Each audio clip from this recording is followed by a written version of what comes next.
Hey everybody, Eric here from the MMG, always looking to add new members to our ranks. Make sure you hit that subscribe button and join us on our Discord. Today, I'm very happy to be bringing you one of the biggest patches that Noble Legacy has put out so far. So we've been doing a lot of coverage of Noble Legacy, having a blast playing the game, and for being an early access title from a small indie team that they have impressed me with how much they've been patching this and bug fixing it and addressing the community's concerns. And this patch is the biggest one so far. The game hasn't even been out for 2 weeks yet. It's crazy. So we're going to dive into it. We're going to talk about all the patch notes, what I've experienced, what I think it's going to bring to the game, and talk a little bit about the future because they mentioned something really cool at the very top of these patch notes. So as you see here, many of the requests have been heard and clear. And to clarify, we are currently in discussion with regards to cooperative multiplayer and with an optimal or optional camera transition in the first person mode. None of this is confirmed. So this is awesome. These are two of the big things that we brought up when we were playtesting this early. I love that they're listing because they told me this before it even the game was released, but obviously it was like, if everything goes well. So now they actually said it publicly, so I'm super excited because cooperative city building is so much fun and none of the games really ever do this. Just think about building a village together with a friend or maybe build competitive villages, right? Like you build one village, they build another one, and then you can trade goods and see which village is doing the best. I mean, heck, maybe you can even sabotage each other's villages. I mean, this is all speculation. I got no idea what it's going to actually look like, but it doesn't really matter because either way, it's going to be a ton of fun. And I'm super excited that they're really thinking about this and they actually mentioned it in the patch notes because, when you mention it, that means it's a possibility. So, anyways, let's get to the big bug fixes. First one on the list, resolve the 0-1 visitor bug. This was an annoying bug. It's been around for a little bit. I am super excited that they got this one squashed because it was annoying. Addressed hunger issues with visitors while eating/drinking in the tavern. This has been another bug that's been around for a long time that we've been talking about. Very glad they got it taken care of because it is annoying. And your tavern should be the center of your town, right? This is where everybody should go, eat, drink, have fun. I'm glad they're starting to fix things with the tavern and make it more interactive and more lively. Stone will now respawn. Another big one. So obviously that's one of the higher tier building materials, and you just could never get enough to build anything cool. And so I'm glad that they're making it respawn. And they also adjust the respawns on all resources. Now I haven't played the game, so I don't know what exactly that looks like. But I'm assuming they're going to adjust it to make it easier for us to get the materials that we need. Fixed villager homeless and job conflicts as a result of upgrading structures. This is another bug that I kept running into. And I'm glad that they have this fixed. I can't wait to be able to play a smooth game and not have to worry about, when did this villager get homeless? You just would find homeless villagers and not realize it was because you upgraded structures, I guess, is what was causing it. I didn't know that was what was doing it, but apparently they tracked it down. Good work by them. Fix the settings reset issue causing players POV to set to 1. I don't think I had that happen to me personally, but glad they got that one fixed. Fixed collection radius resetting after a reload. I don't know. I guess I didn't notice this one, but again, glad they got it fixed. Fixed roads disappearing after save when a player initially equips the destruction hammer. We had a lot of we really tried to track this one down, so we kept having our roads disappear, but we could never figure out what was causing it. Like and sometimes they would be great. Like they would stay the whole time. Other times it would stay for like a couple game sessions and then you log in and it'd be gone. It was a weird little bug. Hopefully they got it tracked down here and they got it fixed. Excited to have that one there too. Fixed villagers dropping sacks. Oh, thank goodness. So if you play this game long term, trying to build big things, this kept happening, and it would just be annoying just because it was a nuisance. You'd have to go and pick them up, otherwise it just looked like your village had litter in it, right? Nobody wants litter in their village. Building quality of life, snapping, and a few new build parts for the tier 3 castle set. Yes, I mean this game is all about building, right? I mean that's half of the game by far, if not more. It's just fun to build your structures, and I'm glad that they're improving this. Okay, next up is the economy. This is a good one too. Increased daily tax cycles from 2 to 3. Villagers now pay full taxes each cycle. Money was always kind of your stopgap or your bottleneck, I suppose is the right term. You would always need money, or when you're building up your city, that would be the thing you'd wait on. You'd have to just wait around and wait for money to get built up before you can build new things. And so they're increasing this, so you're not going to have such a bottleneck. I love it. Increase season length. Okay, I'm I'm pretty impartial on this one, to be honest. I played enough where I've seen all this season. They are cool. I love them. So I'm fine with this. It must have been people complaining about it. I didn't have this particular issue, but that's cool. No issues there. All right, AI and villagers. Multiple fixes to crafting and tavern keeping behavior. Again, more about the taverns. More improvement here. Love it. Fixed villagers, depositing items and food related storage logic. So I've noticed weird bugs here and there with this throughout my play sessions, and sometimes they seem to get fixed in the next patch. Now remember, I've been playing this game early, like way before release, early access release. And so I've seen a lot of bugs, before that. But anyways, I hope they got this all fixed. I didn't really. Again, it was another weird bug that I couldn't really track down exactly what was causing it because it seems like they would fix it one patch and then it would be broken in another patch. So I'm glad they got this one fixed though. Villagers will always attempt to find a storehouse if one exists. Okay, so this to me is completely new. I don't think they did this before. I could be wrong.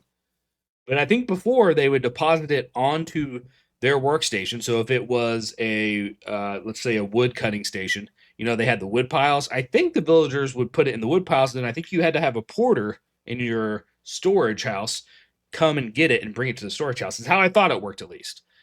I could be wrong there. They could have changed that mid cycle, but that's how I thought it worked. I love this because I never felt like my porter did a great job, if that makes sense. I don't feel like they would always pick it up and bring it back like I wanted. I would always have resources on my station. So I love this change. I can't wait to get in and dive into the game and see how well it works. Adjusted hunger system to sync directly to the day cycle duration. Okay, this is pretty high end AI logic here. When you're thinking about it, the big picture, I love it. I love that they're thinking about this and they're actually executing it. Reintroduced behavior for eating from stew pots. Um, this could be so. I'm assuming what they're meaning by this is when your villagers eat from a stew pot, they get a bonus, and that's probably the behavior. Maybe I could be wrong about this, but anyways, that's a good thing again because your stew pot goes in your taverns, so more interaction in the taverns, which is one of the first things I was talking about being excited for. Allowing villagers to hold on to food when dropping job unrelated items. I haven't witnessed this happen as a bug. I'm assuming maybe this was part of the hunger issue because there's been an issue for a while where your villagers would go hungry and they had plenty of food. They just didn't seem to want to eat. And then they would eat occasionally. It was weird. So I'm assuming this is part of that bug fix itself. I'm happy to see it in there. Fixed villagers not considering all storage options when searching. So this is related to the first one. I think the storage house one a few up above it. So they're improving that logic. So that's great. Adjusted villager navigation logic. This is good. We had some issues. My very first video I made for this game is where I had the Harold, the lazy NPC, and he was out. I was joking that his logic, he wouldn't go into the library. He'd go the long way around and stuff like that. So they're improving that, which is good. Villagers no longer wait excessively in leisure states and go home or go back to work. I kind of wondered if this was a bug. I don't know because villagers interact differently. Some of them have lazy traits. Some of them have different work ethics. So I didn't really know if this was necessarily a bug, but I think since they're saying it, they kind of fixed it. It must have been. So I'm excited to see what that looks like. Building and construction. Fixed prefabs, not always placing all parts when placement was valid. I had this happen quite a bit, and it was annoying. I'm glad they've got this fixed because it would say it would be able to go in there just fine. I'd place it, and then you'd be missing like half your structure. So I'm really excited to see this one fixed. Added flashing red indicators when placement is blocked. I already thought they had a pretty good indicator when placement was blocked. It would just be red, but now apparently it's flashing. Hopefully it's not too crazy. We'll check that out when we log in and play here next. Fixed replace / upgrade system. So I love this system. They introduced it, boy, I think it was maybe right before early access release. I loved it because I hate tearing things down and then having to put new pieces down, and the replace system let you do it. Now it wasn't great.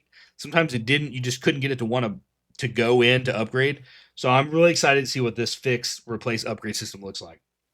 Parts now properly replace instead of stacking. Okay, that's cool. Refund notifications added when replacing parts.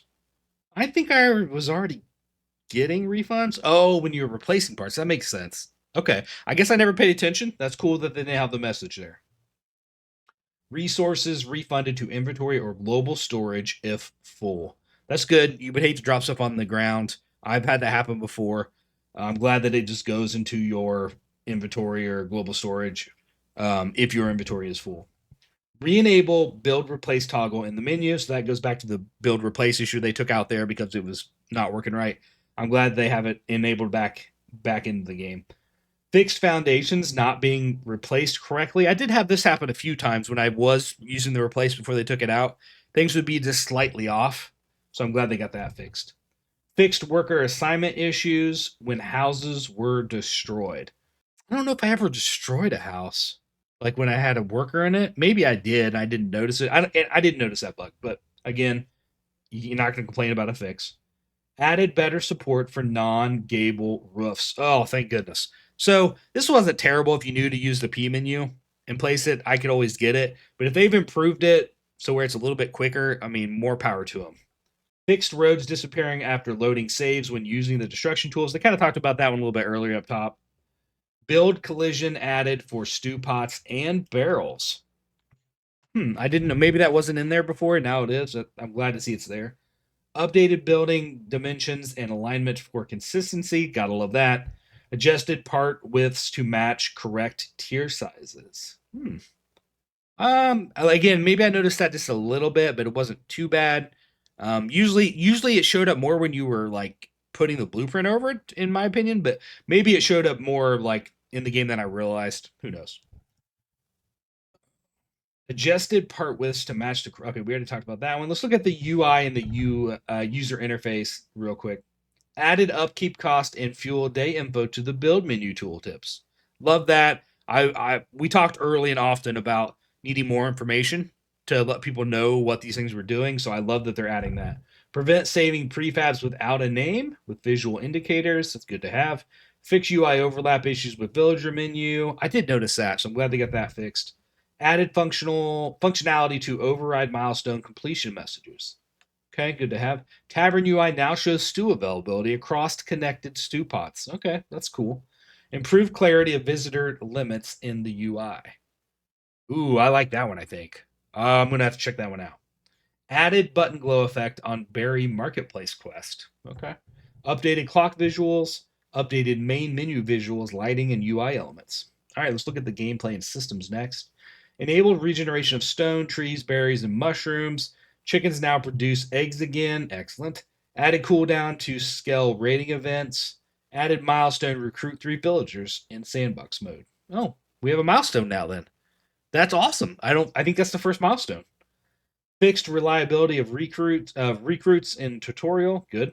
Market stalls now refreshed properly on game start. Fix the type or tilth box intent. So I was wondering about this because I'll have visitors come and say that they can't donate to the box, and I could never get it to really work right, or I didn't know if it was working most of the time, and I was just seeing the messages about it not working. So I'm glad they fixed that. Fixed max visitor calculation, improved visitor logic to better accommodate villages established away from spawn. Okay, good. So one of my main tips I always tell people in my tips and tricks videos and stuff is to build where it wants you to build just to make things easier. So I'm glad that they're expanding because there is a big map you can actually explore, and I love that you can build anywhere you want. And now they're starting to put some more functionality into that. So if you do build away from the default area, then you can still get a good game. It looks like. All right, foliage and world. Improve foliage hiding logic when placing build parts. Non-ore foliage and resources can now be built over. Oh, good. I'm glad about that one. I've had that happen a few times where I couldn't build where I wanted to for that reason. All right, updated. So art and visuals, updated castle materials, and adjusted stone castle set, icons, pivot, and gaps. Okay, they talked about that a little bit. Glad that's there. Added new rugs. Ooh, rugs. That's exciting. And updated existing rug designs. Updated brick, stone foundation trim, and floor materials. Added new food crafting items: fish stew, mushroom stew. Tuned base materials, lighting, loots, and color grading for better visuals. Adjusted blocking volumes to prevent players leaving the map or building outside of bounds. What a freaking patch. Man, am I excited. I mean, I'm really like, I'm very excited to do my next Let's Play, which I'm going to be recording tonight. and we're gonna check out all these changes. I almost want to start fresh. Like, I wonder if that's recommended. I'll have to check on the Discord and talk to Will and see if this will go good over our save. If we have to start fresh, I am fine with it with all these changes. I just want to check them out. So again, this is Noble Legacy. It's available on Steam right now. Definitely check it out. Definitely add it to your wish list. It's early access. If you like supporting indie teams, this is a small team that are doing some great things. And I mean, money well spent, in my opinion. Like, if you like building games, you're going to have enough content here. You're going to watch this game grow into something beautiful, I think. So, all right. Thanks for listening to me. Don't forget to hit that subscribe button and have yourself a great day.